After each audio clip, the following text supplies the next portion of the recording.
gonna find my way tonight. Way tonight. Won't you talk to me? I wanna heal your sorrow. Won't you talk to me? We'll make a new tomorrow. Won't you talk to me? What makes this happy face?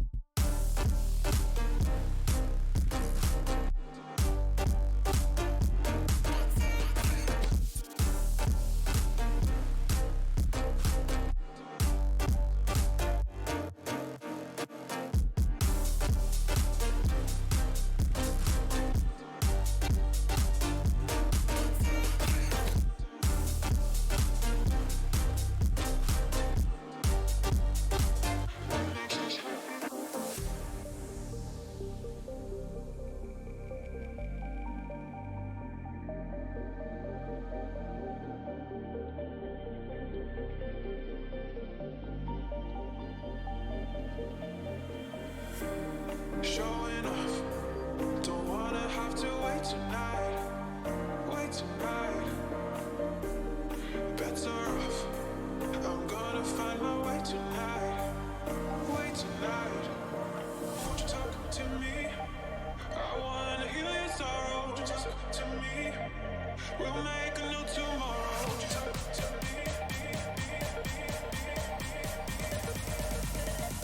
What makes this happy face do?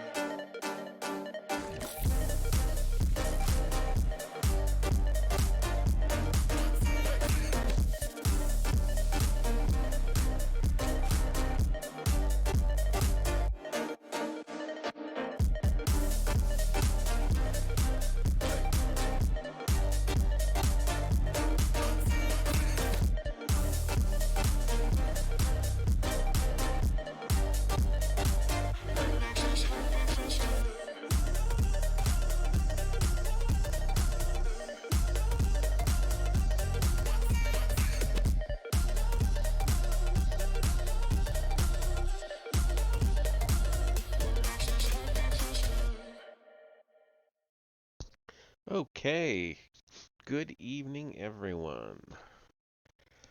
Ah, so here we are. This is lucky number 13, session 13 for this book, anyway. All right, and we've got. Oh, these are the first. These are the first articles from in section 5. So we're done with Francis Bacon and Shakespeare and all that. We're moving on to, what's it called? Visionaries and Alchemists. And the first one is the Nostradamus perspective. So, alrighty then. And let me see, are these...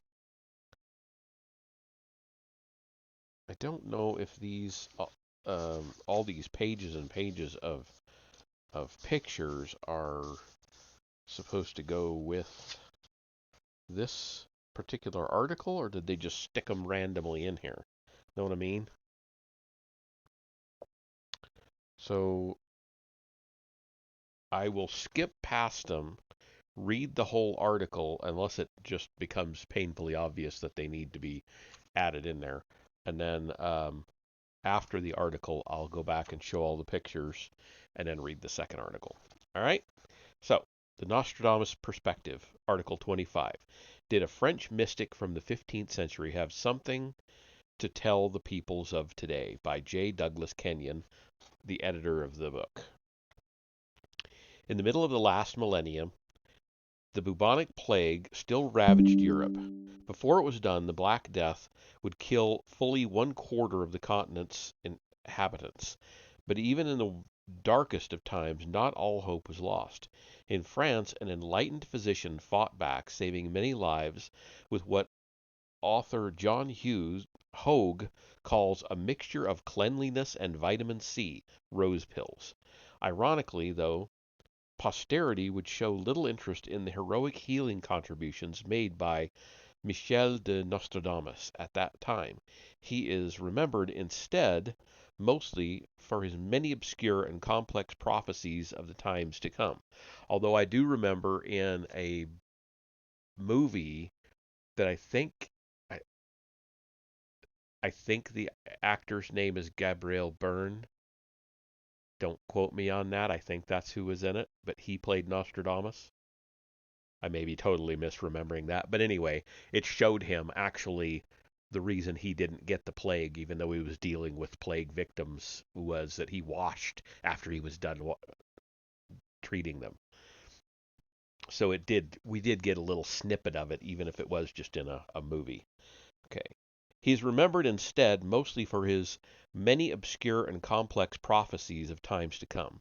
In the centuries begun in The Centuries, it's a title, begun in 1554, Nostradamus offered what was to be a 10-volume series, each consisting of 100 four-line verses called quatrains, which purported to offer details of ages yet unborn.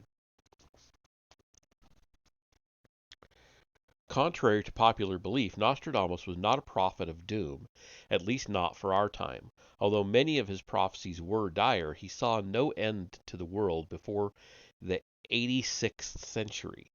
The quatrains have attracted millions, especially as great events have sprung seemingly straight from his pages. Some argue that he predicted the French Revolution, Hitler's birth and rise to power, and the assassination of John F. Kennedy. The most recent Nostradamus revival comes on the heels of the September 11, 2001 attacks on the World Trade Center in New York City. The wide circulation of highly questionable quatrains attributed to Nostradamus and apparently describing the disaster has created something of a sensation.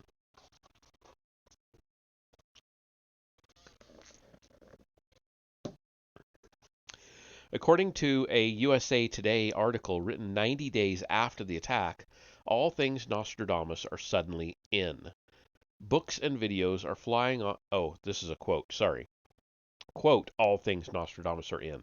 Books and videos are flying off the shelves. Web search engines claim more searches for Nostradamus than for any other word in the last 2 years. Reuters even reported that sex had been knocked out of the #1 position.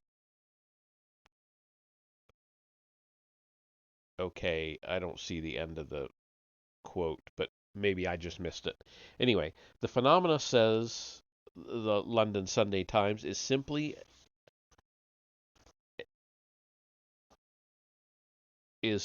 enough. Quote, like a religion, you either believe or you don't, end quote. And according to Curtis Sia, a psychologist at Boston University's Center for Anxiety and Related Disorders, it's not surprising. Quote, people are looking for an explanation, he told USA Today, and are trying to get a sense of what is out there and how we can predict what's going to happen next, end quote. It is also not surprising that the intellectual establishment, representing as it does a materialist secular paradigm, would write off the phenomena as superficial, if not superstitious. Such thinkers are not likely to take encouragement from public insistence on deeper and more profound explanations for current events than those provided by today's custodians of ultimate truth. The remarkable and immediate changes in society following the events of September 11, 2001 seem abundant and largely positive. Not only has a new spirit of unity replaced the petty and quarrelsome politics to which we had become accustomed, but also vigilance has been transformed from paranoia to common sense, and patriotism has become politically correct. Many have also noted simultaneously a subtler shift which may ultimately prove the most significant change of all. The search for deeper answers to life's mysteries has intensified. Witness the mushrooming interest in Nostradamus. Wow, what a difference 20 years makes, right? Now patriotism is far right extremism and anything but politically correct. And we're more divided than I've ever seen us in our history. However, Where there is a great appetite, there will always be some prepared to fill it, legitimately or otherwise. As that pertains to the widely circulated Nostradamus quatrains, the latter, unfortunately, is the case. One verse making the rounds is, quote, "In the city of God there will be a great thunder, two brothers torn apart by chaos. While the fortress endures, the great leader will succumb. The third big war will begin when the big city is burning." End quote. The lines, it turns out, were not written by Nostradamus, but rather were taken from a web page produced by Nostradamus debunker Neil Marshall in an attempt to show how vague imagery could create an important sounding stanza. The problem has been compounded by the addition of even more phony quatrains. Quote, "In the year of the new century and 9 months, from the sky will come a great king of terror. The sky will burn at 45 degrees. Fire approaches the great new city. In the city of York there will be a great collapse, two twin brothers torn apart by chaos. While the fortress falls, the great leader will succumb. Third big war will begin when the big city is burning." So, again, another fake. Here again it appears that the counterfeiters have been at work. The second quatrain is a complete concoction. In the first quatrain, lines are taken from two different prophecies and put together for effect. The first line here is actually tied to a reference to July of 1999 or possibly 2000 and previously associated with many other events. One is reminded of the common practice of quoting the Bible out of context, as in, quote, "And Judas went out and hanged himself. Go thou and do likewise," end quote, which is not a real quote. Author John Hogue has written extensively on the French seer. He says you can always smell a rat when Nostradamus is quoted without a reference. Quote, "Even in his own day he had to counter the publication of false books of prophecy attributed to his name. He protected himself and us by indexing every prediction for verification." End quote. Should Nostradamus be discarded as a prophet of our times? Hogue believes we do so at our peril.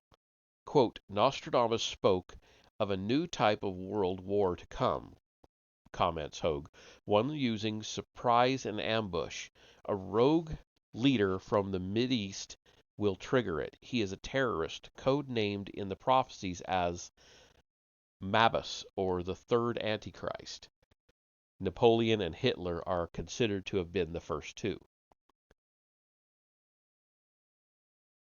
Where is the end of the quote? "This man will be one of the first to fall in his war. He could become a symbolic martyr for terrorists who will soak the world with blood for 27 years.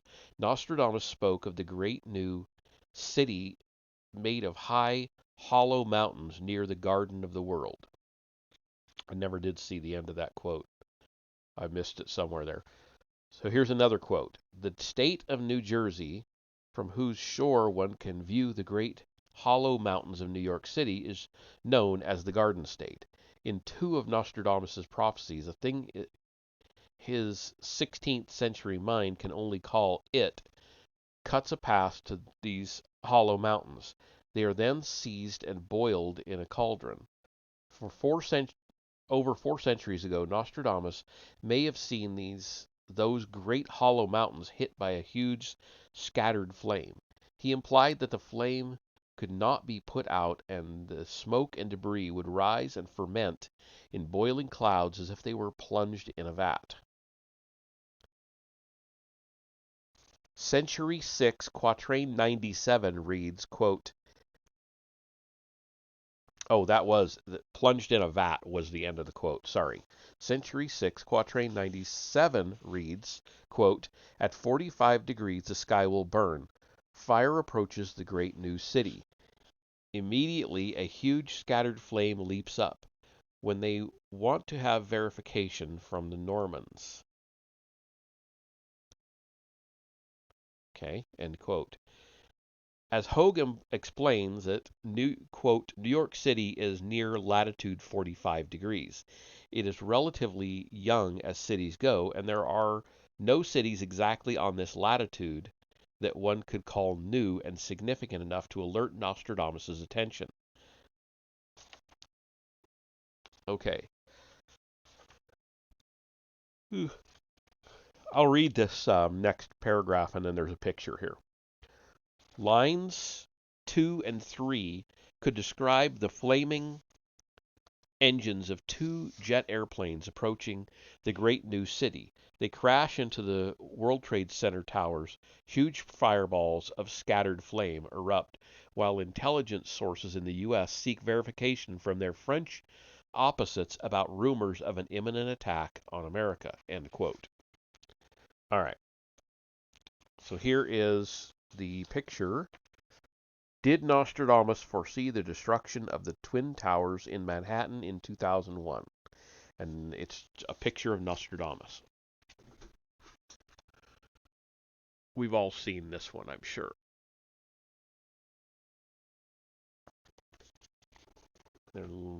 Okay, moving on. It doesn't look like those pictures specifically pertain to the book, so I'll go back and read them after the end of the article.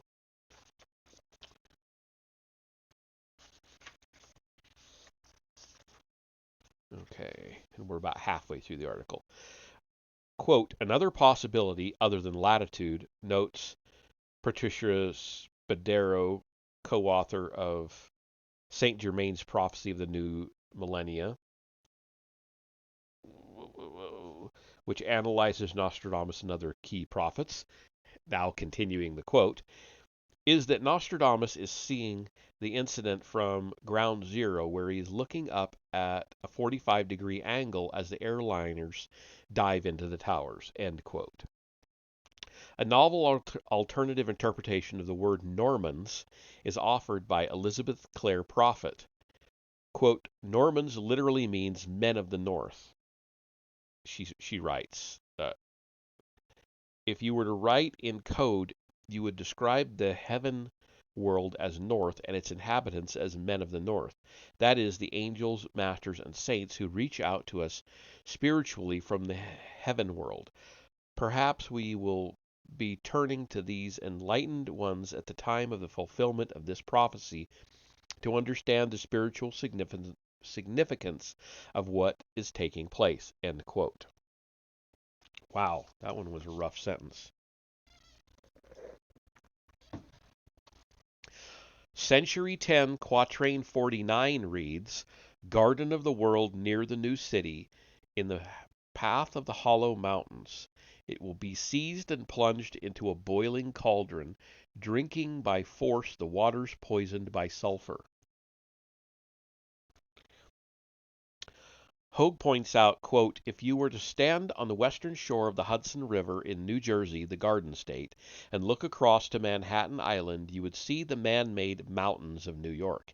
Even New Yorkers describe their boulevards as canyons among the mountainous skyscrapers. Where did the... Oh, there wasn't a quote. Here's a quote. In the path of those hollow mountains raced terrorists in hijacked jetliners ready to unleash their mortal blows. The hollow mountains are seized and plunged into the boiling vat, or queue, as Nostradamus describes it in Renaissance French. Q, C-U-U-E, by the way. End quote. Hogue believes the use of Q, C-U-U-E, is a poetic attempt to capture the vision of vast mountainous buildings being pushed down by gravity. Quote, it describes the hollow mountains as crumbling and melting away in the ferment of boiling clouds made of their own pulverized debris. The last line may attempt to describe the toxicity of the debris cloud that blanketed New York City with the stench of asbestos-laced dust. End quote. Hogue, who believes the final line of this quatrain could augure a future and far more catastrophic attack on New York on, quote, Mabus the Third Antichrist, end quote, and his 27-year war of terrorism. Hogue refers to Century 2, Quatrain 62. Quote, Mabus will soon die, then will come a horrible undoing of people and animals. At once one will see vengeance. 100 powers, nations, thirst, famine, when the comet will pass. End quote. And then Century 8, Quatrain 77 continues the theme. The third Antichrist very soon annihilated. 27 years his bloody war will last. The heretics are dead, captives exiled, blood-soaked human bodies, and a reddened ice hail covering the earth. Icy hail covering the earth. End quote. Hogue has long interpreted the appearance of the comet Hale-Bopp in 1997 as the clue to Mabus surfacing in our near future. Nostradamus, depends on what you call by near, what you understand as near, but I'd say we've got a few candidates for the third Antichrist right now. Bill Gates and Klaus Schwab come to mind. Anyway, um,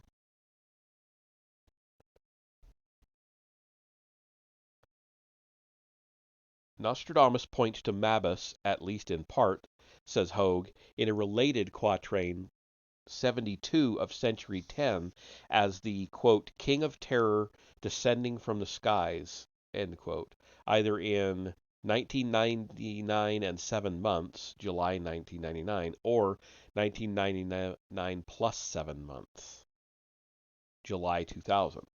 Although few can ignore the apt comparison of civilian jet crashing into the Pentagon and the World Trade Center towers as a, quote, terror descending from the skies, end quote, Hogue believes the advent of Mabus has arrived.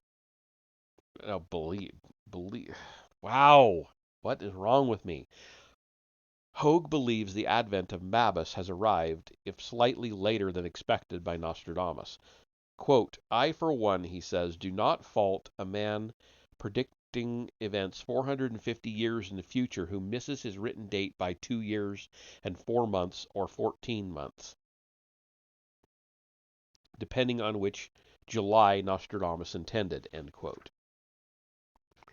Generally, unraveling the true meaning of Nostradamus seems to be much like interpreting the Bible, especially the book of Revelations. A great deal remains in the eye of the beholder, but this is no reason to discard the process. In fact, it could be the point.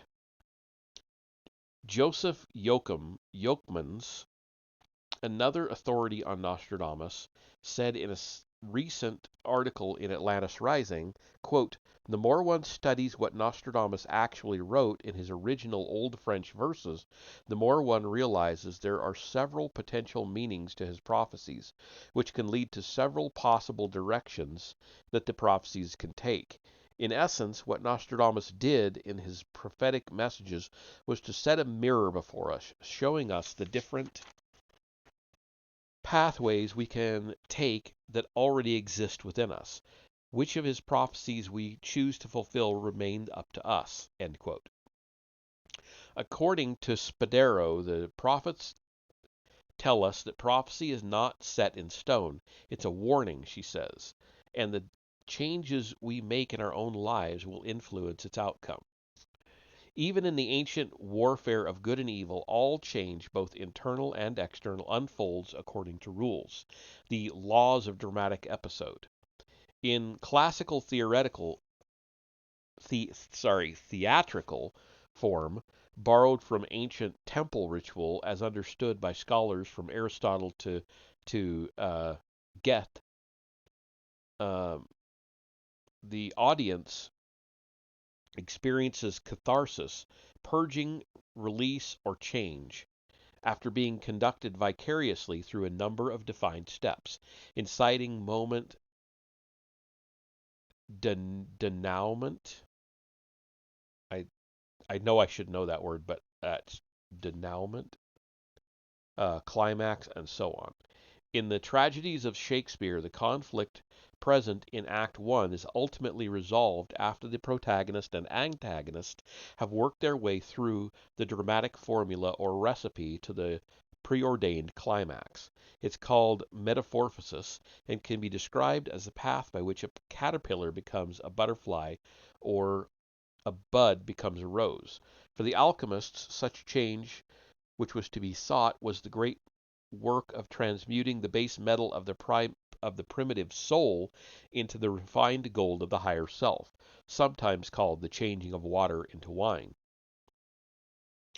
For this school of thought, the outer world is but a reflection of a pre-existing world within. Quote, as above, so below, end quote. Could the much dreaded end of the world as presented in apocalyptic literature in actuality represent a great episode of change that must occur within us, if not without? External catastrophe without, in the physical world, ensues when when the needed changes have not occurred within. As we pass inwardly through the episodes prescribed, we are freed of spiritual tyrants such as materialism and idolatry that bind us to lesser states of awareness. In his 1998 book, Hidden Millennium, The Doomsday Fallacy, author Stephen Koch deals with these issues. Koch believes the book of Revelation, the apocalypse, and the last judgment are concerned entirely with psychological subjects. The biblical apocalypse, writes Koch, is not a statement. Oh, sorry, quote. The biblical apocalypse, writes quote, is not a statement about the physical world, but indicates great changes in human consciousness and attitudes. The world of the psyche or soul is the subject of the apocalypse, end quote. As psychological research scholar Joseph Ray explained, quote, the hidden language of the Bible is allegory and metaphor. What one understands depends upon the degree of spiritual awareness one has cultivated and allowed to develop in oneself, end quote. He goes on, quote, the metaphor of the lost continent Atlantis rising could mean the return of lost knowledge to a person, end quote. And as Koch adds, quote, what millennium or doomsday prophecies may reveal is a renaissance, not a catastrophe, end quote. Quote, we are in the time of unique challenge and unique opportunity, says Spadero. Prophets,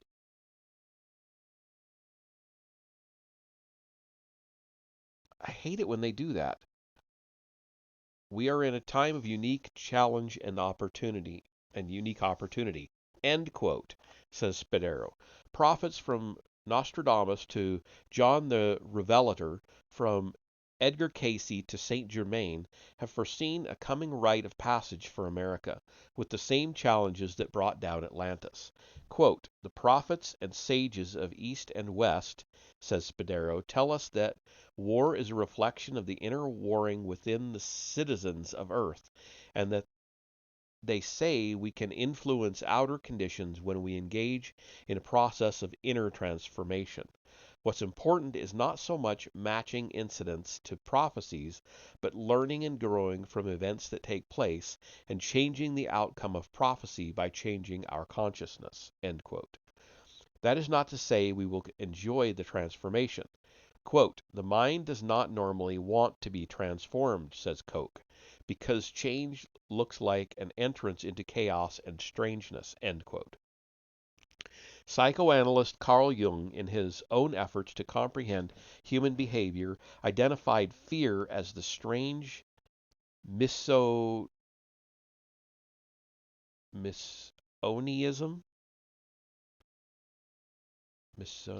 I've read Jung, some Jung, but I don't recognize that term. I'm sorry. He called it um, Misoneism, I guess, as a powerful determiner of behavior. Certainly, the spectacle of giant aircraft piloted by mad assassins crashing into the enormous towers of New York and killing thousands before a worldwide television audience constitutes an event of truly biblical proportions, one that might be expected to provoke thoughts of death and doomsday. As such, it could form the catalyst for a kind of accelerated thinking which could not appear in more tranquil times. But whether this is a product of a preordained great change or the cause is not the issue. The inescapable fact, as many have said, is that we will never be the same again. So let us make the most of it. It was a rough article for some reason. Lots of quotes, unquotes, and just kind of rough to read. Um, Definitely not meant to be read out loud. But how many of you remember watching the planes hit the towers? I didn't see the first one, but I saw the second one, not in person. I was in St. Louis, not New York, but I watched live when the second one hit. Anyway, back to these pictures. Um, so this one's got quite a long. It's a full page picture with quite a long thing here. Tibet's 16th century Leh Palace was an important stopover on trade routes along the Indus Valley between Tibet to the east and Kashmir to the west, and ultimately between India and China. In 1887, the Russian traveler Dr. Nicholas Notovich claimed to have uncovered in a monastery in Himas ancient texts about the life of Jesus that suggested that Jesus discovered his divinity after undergoing spiritual training from Eastern sages. I have read about that. I've read about that guy's discovery. Apparently, in those texts, should we ever find them again, he's called Isa. Anyway. Whoop, whoop, whoop, wrong way. Sorry. So, a monastery in Tibet.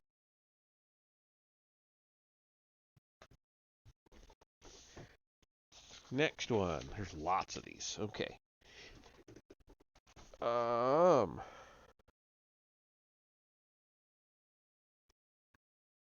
as with Mel Gibson's depiction of Jesus in the film The Passion of the Christ, the painting The Embodiment of Christ by Raphael reinforces Orthodox Church doctrine.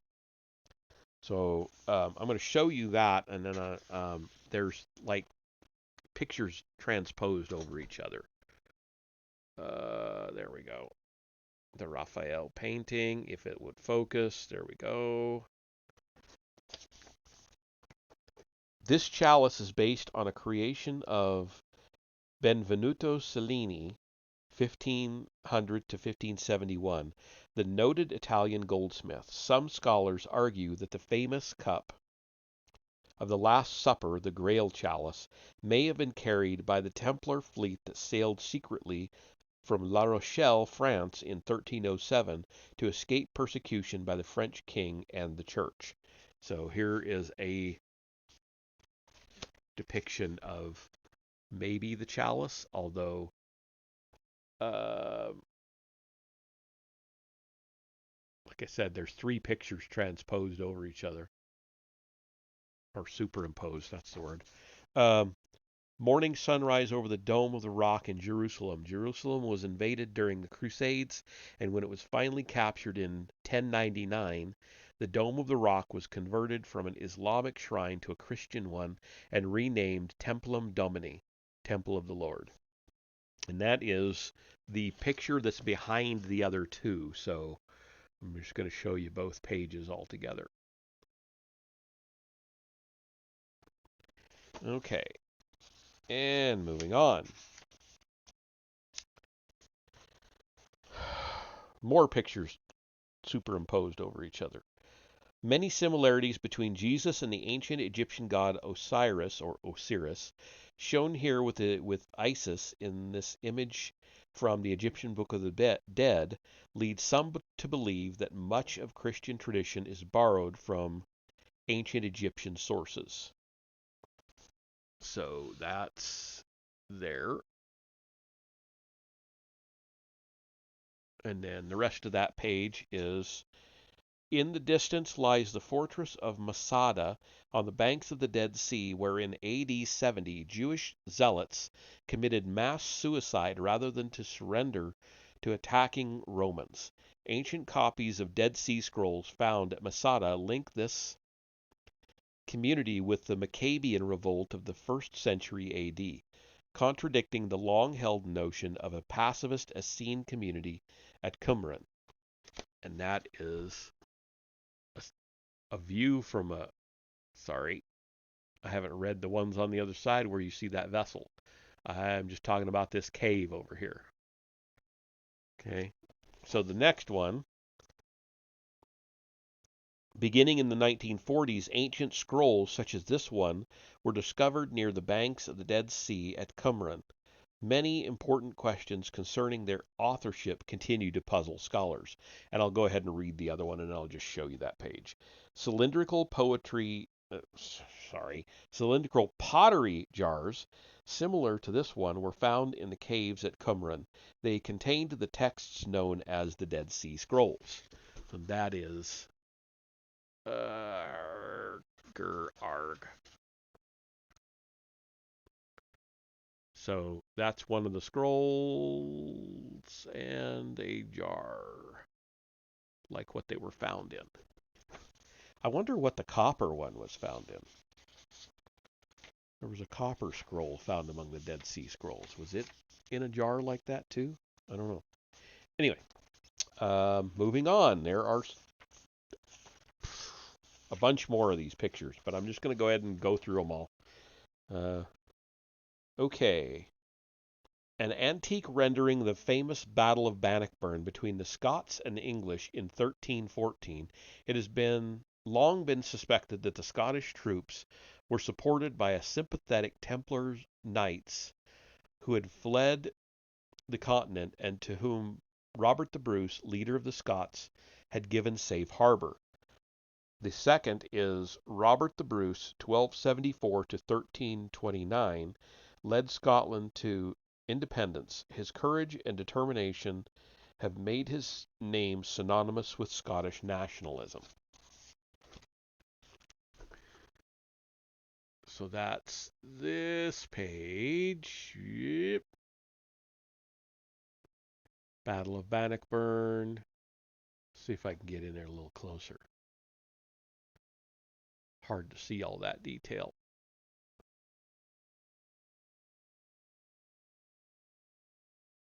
And the bottom corner is Robert the Bruce.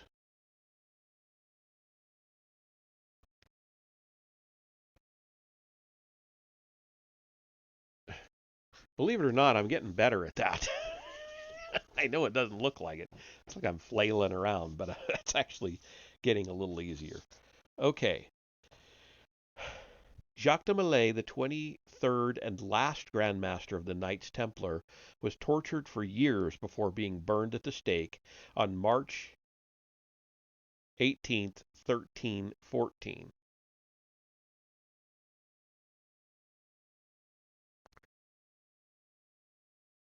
When was the... Oh, 1307 was when they were... Okay, so yeah, 7 years. All right.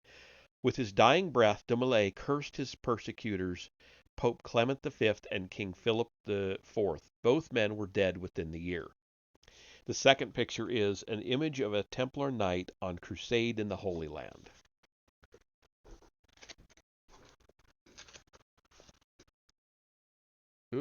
Yeah, there we go. This is de Molay being burned at the stake. And Crusader.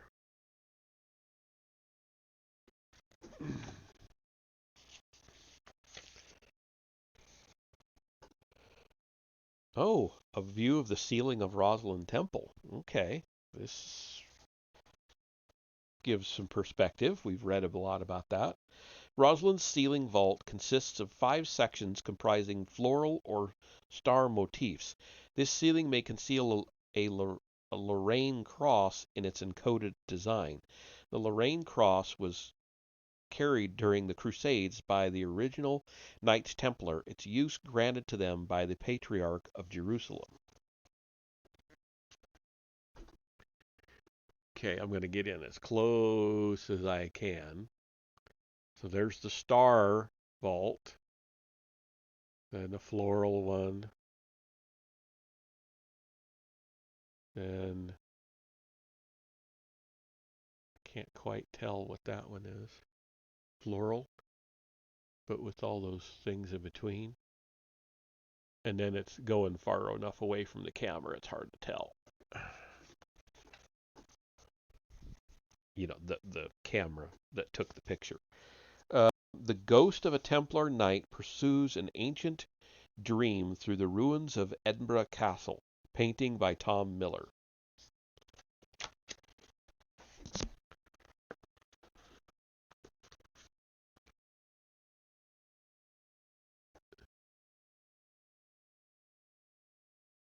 So there's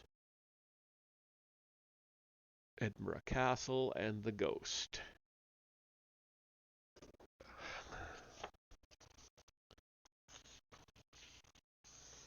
Wow, how many more of these do we have? Half a dozen. Okay. A painting of the door to Roslyn Chapel. And Roslyn Chapel is a 15th century medieval chapel rich in unusual carvings and Masonic symbolism. It was founded in 1446 by Sir William St. Clair, third and last St. Clair Prince of Orkney. So I guess this is a distance shot or distance painting of it. So there's the door, which has all those dots all over it. I don't know if those, how significant those are. And then there's the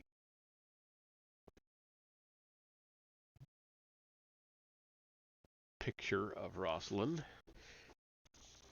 a painting of some kind. All right. A stone in Westford, Massachusetts commemorates Henry Sinclair's journey to North America in 1398. Evidence of his travels is found in many strange and inexplicable artifacts up and down the New England coastline. The other one is a bust of Henry Sinclair, the Scottish Templar knight whose journeys to North America a century before Columbus may have included Nova Scotia and Newport, Rhode Island. Um, I'm going to just quickly read the stone. Prince Henry, first Sinclair of Orkney, born in Scotland, made a voyage of discovery to North America in 1398. After wintering in Nova Scotia, he sailed to Massachusetts and on an inland expedition in 1399 to Prospect Hill to view the surrounding countryside. One of the party died. The Punch Hole armorial effigy which adorns this ledge is a memorial to this knight. Okay, so there is the stone I just read that's in Massachusetts, and the bust of Henry Sinclair with his cross. Okay, we're getting there, and then we'll get into that next article. So this is a chart of Orion and Sirius, enlarged and pivoted on Craigleith Island. The inset is of Orion and Sirius, with Orion's belt stars exactly over the islands of Phaedra, the Lamb, and Craigleith in the Firth of Forth, Scotland. So there we go.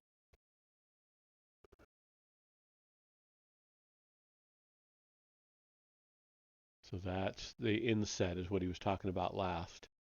Given a larger view, I'll come out so you can see the whole thing. Okay. Next, Sir Francis Bacon, 1561 to 1626, was the great essayist, lawyer, statesman, and philosopher who many suspect was the real author of the plays attributed to William Shakespeare. The other one is some historians believe that ships such as this were sailed by Templars doubling as pirates in a vendetta against the Roman Catholic Church. It has been argued that the Jolly Roger flag was actually a Templar flag in disguise. So, there we go. Francis Bacon. Come on. There we go. Sir Francis Bacon, who I want to read some of his stuff. Although don't expect me to read the Shakespeare plays on here. That's not what this is about, this stream. Um, I'm sure somebody somewhere is reading Shakespeare. If you really want to listen to him, do that. Okay. So the next one is Benjamin Franklin, John Hancock, and the back of,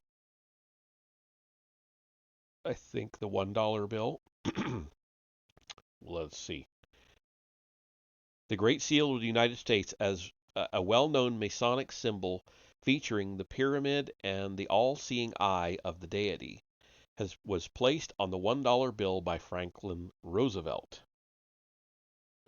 Interesting. Didn't know he's the one that put it on there.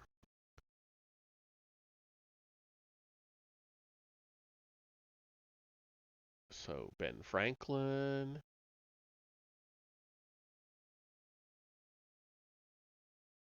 He's doing the gesture all the kids do nowadays. I don't know what they mean by it. All those kids that go whatever the hell they think they're doing when they do that. I don't know. People laugh when they do it, so maybe it's a reference to some pop culture thing. Anyway, American ideals of liberty, due process, and democracy were influenced by Masonic thinking. Founders like George Washington, shown here, John Hancock, and Benjamin Franklin were all Freemasons. So, a painting of old Georgie boy.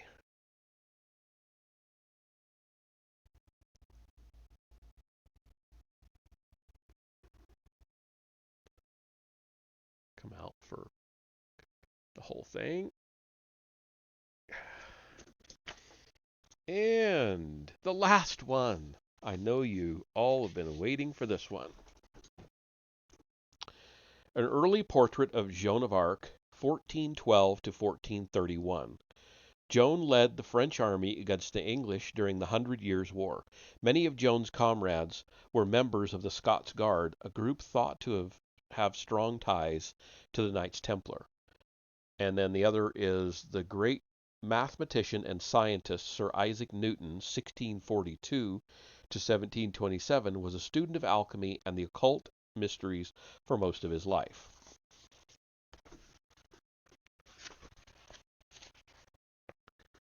Okay, so Joan of Arc, Jeanne d'Arc, and Sir Isaac Newton. There we go. All right, that's enough of that. Now, we move on to Giordano Bruno. Somebody else whose stuff I want to read, or I want to read about.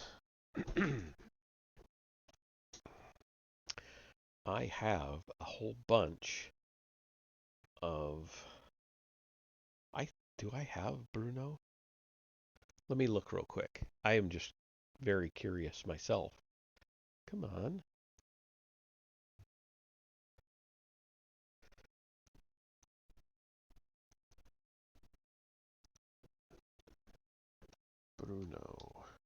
going to just do a quick search. And while it's searching, I have a folder with his name on it. What does that mean? Okay. Looks like I've got a couple of things. Okay. Only one picture in this one. Oh, I've got a whole bunch of stuff. Oh. Except some of it's downloaded from the internet, so it's HTML stuff. Oh. Anyway. Giordano Bruno, Why Was He Burned at the Stake? By John Chambers.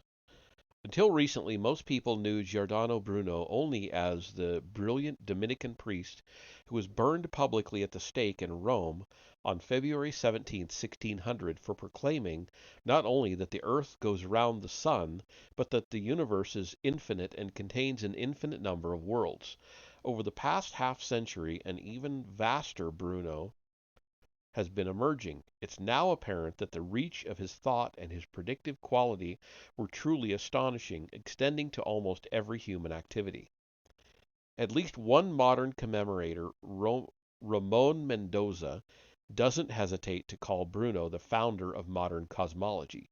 It's long been known that the Italian priest's accurate descriptions of our physical universe anticipated by centuries the discoveries of modern astronomy.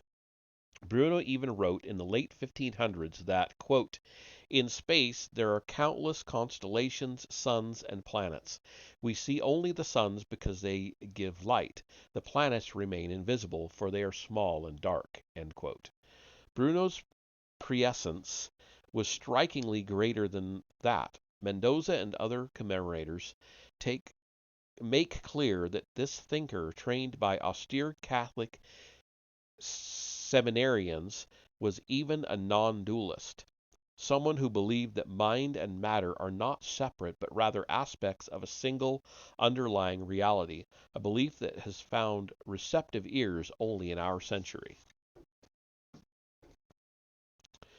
Mendoza writes in The Eccentric Labyrinth, 1997, that, quote, "The cornerstone of Bruno's ontology is this insight. Matter is intelligent and intelligence is material." End quote. It is in the essence of matter to be self-propelled, to evolve, and to bring forth from it within itself all the forms it is capable of adopting. Matter is self-organizing and self-metamorphosing. With such notions, Bruno seems to have anticipated chaos theory, whose proponents argue that matter tends to organize itself spontaneously into more complex arrangements. He seems to place himself on the side of those who believe in a quote-unquote zero state universe, one in which an implicit energetic order of reality is seen as underlying all of space and time. Indeed, with his notion derived from the ancient world of the anima mundi, a universal soul, or God consciousness, one aspect of that total reality of which matter is another aspect, Bruno is not far from the position of the new prophets of quantum holography, who maintain that every portion of the universe is contained in every other portion. Bruno's genius was not only cosmological. Julia Jones, a Los Angeles-based writer currently researching the heretic philosopher, comments that Bruno was a tireless promoter of the cause of ecumenicalism, who in a time of bloody sectarian battles advocated, predicted, and actively sought the reconciliation of all religious systems, Catholics with Protestants, Christians with pagans. Quote, "Unity was his watchword," says Jones, who believes, I guess, end quote, says Jones, who believes Bruno would have been delighted and unsurprised to learn that in mid June in 1998, the Vatican agreed to end a 500-year-old rift with the Lutherans by co signing a declaration that both parties, quote, share a basic understanding of how human beings receive God's forgiveness and salvation, end quote. Jones points out that the New York Times ran this story on its front page side by side with a report about a newly discovered planet orbiting a red dwarf star only 15 light years from our sun. Bruno would have been equally unsurprised by this report, she says, and would have seen both stories and even their pairing as affirmations of his belief in the fundamental unity of all things.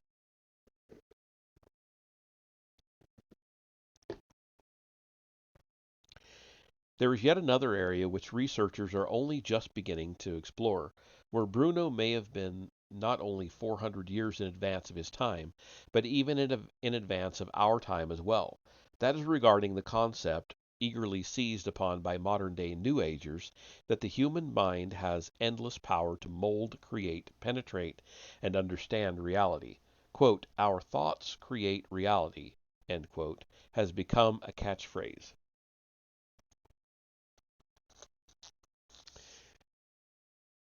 And they're starting to find that in quantum physics, I think. Some branch of quantum physics. I don't quote me on exactly what one, but I guess they're seeing that by observing certain phenomena, they change the phenomena. Or if they look at something expecting something, that's what it appears as. But another researcher will look at the same thing, expecting the other of the two things they think it could be, and that's what they see. I, I I know I'm explaining it very poorly, but I've only heard about it in passing, so my understanding is very poor. Anyway, Bruno went well beyond the understanding by advocating in an age that discouraged even the slightest form of free thinking that we all could and should aspire to become like God so that we could enter into his understanding and therefore have personal power over our world. Quote, make yourself grow to a greatness beyond measure, he wrote, by a bound free by a bound, free yourself from the body. Raise yourself above all time. Become eternity. Then you will understand God. Believe that nothing is impossible for you. Think yourself immortal and capable of understanding all arts, all sciences, the nature of every living being. End quote. Contemporary New Agers are criticized for the arbitrary nature of their belief in this power of the mind to create reality. They're accused of indulging in undisciplined and irresponsible, quote unquote, just plain wishing. What's not always known about Bruno, because it is de emphasized by researchers who are increasingly focused on his achievements as a theoretician of science, is that all his life, this Italian born philosopher priest, who also lived in France, England, and Germany, strove to discover a set of tools that would enable him to harness in a disciplined fashion the powers of his mind. He found those tools and elaborated upon them personally with striking original additions. In the quasi science of astral magic, which had a century before gripped the imaginations of the greatest minds of the Italian Renaissance. In our time, thinkers and writers such as Schwaller de Lubitz and, more recently, Robert Bovell have argued that ancient Egyptian civilization reached back in time much further than we thought, and that in the mists mists of a vanished antiquity, there was a there was a possessor of arcane knowledge who bestowed great spiritual and practical power on that people. Many modern day New Agers often think they have picked up on that knowledge, usually in the area of mind control, either through channeling or by reading ancient sources. We seem somehow to have forgotten that in 15th and 16th century Europe, thinkers such as Marsilio Ficino and Pico della Mirandola held exactly the same beliefs. So did Giordano Bruno, who in fact flaunted himself to the church as an Egyptian philosopher who had picked up the torch of those vanished beliefs and was presenting them throughout Europe as being vastly superior to the beliefs of Roman Catholicism. It was his readiness to carry this torch that would most of all eventually deliver Bruno up to the flames of the Inquisition. Bruno would come to believe that we could communicate directly, to use his word, copulate, with the anima mundi, the soul of the universe, by addressing it in its own language, the symbols of magic as animated by the human imagination. It was the wisdom of the ancient Egyptians that would provide him with the tools for doing what the ancient Egyptians themselves had done. This ostensibly ancient body of knowledge was all the more compelling in its contemporary newness. It had entered Europe from the Middle East only in the mid-15th century. Bruno Bruno scholar Francis Yates writes that, quote, the Egyptian god Thoth, or Thoth, if you prefer, the scribe of the gods and the divinity of wisdom, was identified by the Greeks with their Hermes and sometimes given the epithet the thrice great, Hermes Trismegistus.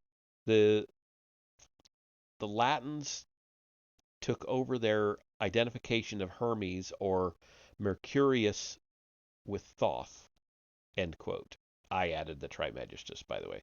About 1460, a monk brought from Macedonia to the court of Cosimo de' Medici in Florence a Greek manuscript containing a copy of the Corpus Hermeticum. This work was thought to have been written in remotest antiquity, possibly before the time of Noah, by an all-wise Egyptian priest, possibly Thoth himself, which gave it its name Hermeticum. De Medici ordered the great scholar thinker Marsilio Ficino to translate the document immediately. Ficino did so, becoming enamored of its wealth of knowledge, particularly relating to astral magic. The translation caused a sensation, along with other ostensibly ancient Egyptian works then entering Europe, and in addition, a first-time translation of the Kabbalah coming up through Spain. Ficino's work wrought a minor intellectual revolution that, a century later, was still powerful enough to capture the imagination of Bruno. Hey, Nambro. Medici?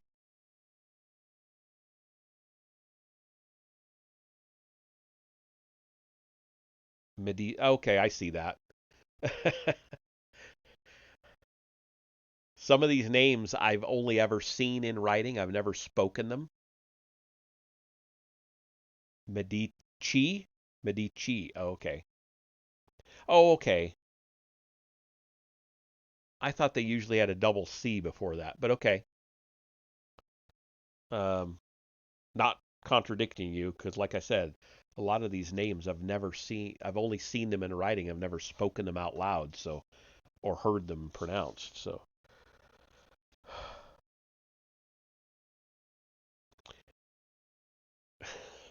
it just reminded me of how I used to pronounce the word hyperbole because I'd never heard it said. Um, I've only heard it in one audiobook before. Yeah, where was I? Captured the imagination of Bruno. Hyperbole. Exactly, exactly. Hyperbole. That's exactly how I used to pronounce it. Until I heard somebody say it. And then I was like, okay. But if you only ever read it, who gives a shit, you know? Um, Astral magic taught that it was possible to draw down from the stars and planets powers that would be beneficial to the practitioner, to, quote, draw upon the life of the heaven, end quote, as Fassini put it. This could be done through the manipulation of a complex set of precise images, some drawn from the signs of the zodiac, and yet, as Yeats stresses, astral magic escaped from astrological determinism by gaining power over the stars. In part of the signs of the decans, the 36 parts into which the ancient Egyptians had divided the heavens. Um, it was essential to have these images in front of one, or to contemplate them at all times in the mind. It was equally important to back them up with the presence of corresponding objects such as colors or precious stones or vegetables. These Italian Renaissance magi would have argued that if the pyramids of ancient Egypt were arranged to correspond to the shape of a constellation, this was intended to draw down the power of those stars and not the result of a primordial visit from otherworldly beings. They would have maintained that the model of the heavens said to be on the ceiling of the tomb chamber of the first Chinese emperor Qin Shi Huangdi was was there to draw down upon the body of the emperor the power of those celestial bodies.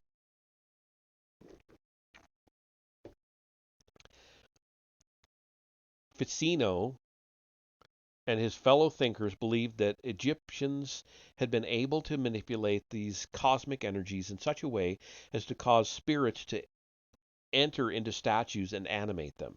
They took at face value the statement in the Picatrix, the first book of the Corpus Hermeticum, that Hermes was the first who constructed images by means of which he knew how to regulate the Nile against the motion.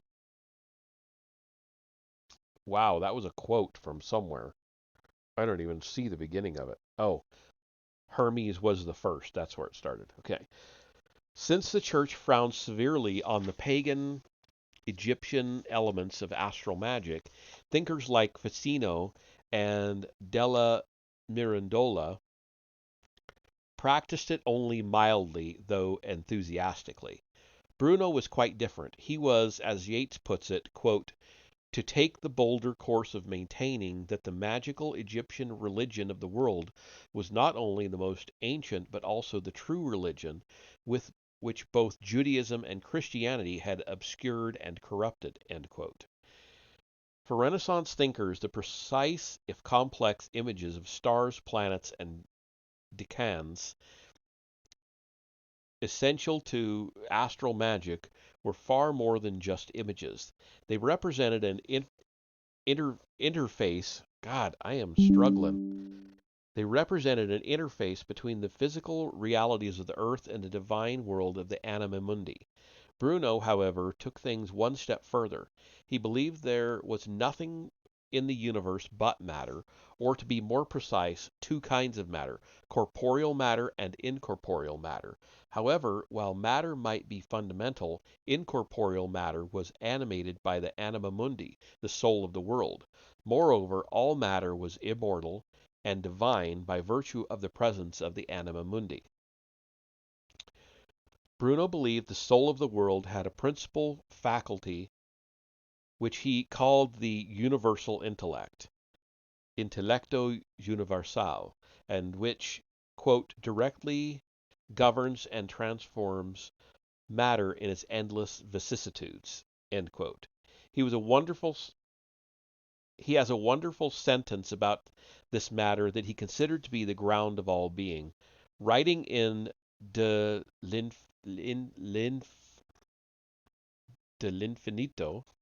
that, quote, tired of the old appearance, it lies in wait, yearning for the new one, for it desires to become everything and according to its own forces to be similar to every being, end quote. In operating upon matter, the intellecto universal had to take into consideration this tendency. It could not work its way upon matter completely arbitrarily. Bruno explains, quote, according to the diversity of dispositions of matter and according to the capability of the active and passive material principles, it manages to produce diverse configurations and to bring about diverse capabilities, showing sometimes living beings without sensation, some other times living and sentient beings without intelligence. End quote. For Bruno, then, matter and spirit were essentially one, but matter was primary. This made all the more potent his assertion that by manipulating his images of astral magic, he could communicate with the anima mundi in such a way as to change physical reality, including, or so he intimated, the stars in the sky and the planets in their orbits. He created his images on the assumption that the anima mundi and physical reality were one and the same. Is this what frightened the Venetian inquisitors so much? Did they know more than we know?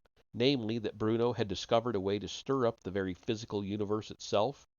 Is that why they condemned him to a terrible death at the stake, while suppressing most of the records of his trial and execution? Only one eyewitness account of the burning of Giordano Bruno has come down to us. Until the early 19th century, the Roman Catholic Church steadfastly denied that it had ever carried out such a dire act against its outspoken Dominican priest. A commemoration service was held for Bruno in 1889 at the very place in Rome where he met his death. On account of this event, says Julia Jones, some 30,000 people rioted throughout Europe, some furious at the service, others joyful over it. The Pope went into seclusion and fasted, hoping to ward off any evil effects stemming from the event. A little more than a century later, on February 17th, 2000, a commemorative service attended by thousands was held at the Campo de' Fiori in Rome, the place of his execution, to honor the 400th anniversary of Giordano Bruno's death. Despite the Catholic Church, which ignored the celebrations, Bruno's rehabilitation is proceeding slowly and seemingly with a degree of sureness. There can be little doubt that his brave and brilliant presence is badly needed in the world today. The end. It was a rough couple of articles tonight. Not because they were bad or poorly written, but just this was the rough part. But yeah. So our next article is Joan of Arc revealed. I love reading about Joan of Arc. The Alchemist's Resurrection will be the next one. Um, which is yeah, should be interesting. I've always loved reading about real alchemy, not the change base metals into gold nonsense. Um, changing the lead of the person into the gold that the person can become is what it's supposed to be about. Anyway, that is it for tonight for reading anyway. It's 11. Am I up for gaming? No, I did a long gaming session last night. I think I'm going to settle in. I'm nearing the end of Picard. I'm watching the third season and I'm like 7 or 8 episodes in. I'm looking forward to watching a couple of those tonight. So that will be it. Let's see who's around. Um, we've got the Wolf and the Narwhal playing Legend of Zelda. Um, Vladius Steele is playing the Outlast Trials. Nathaniel Gamers is whatever Backbone is. I don't know what that is. Tofugo Roblox, whatever. Um, I don't know. Anyone have a preference? Or shall I just pick the one with the lowest viewer count and go? 'Cause that's usually what I do.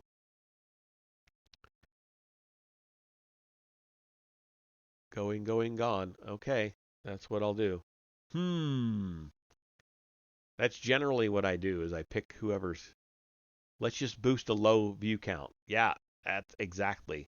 So Tofugo's got 4. Vladius Steel's got 6. So I'm going to go with Tofugo. So I will see you all over there.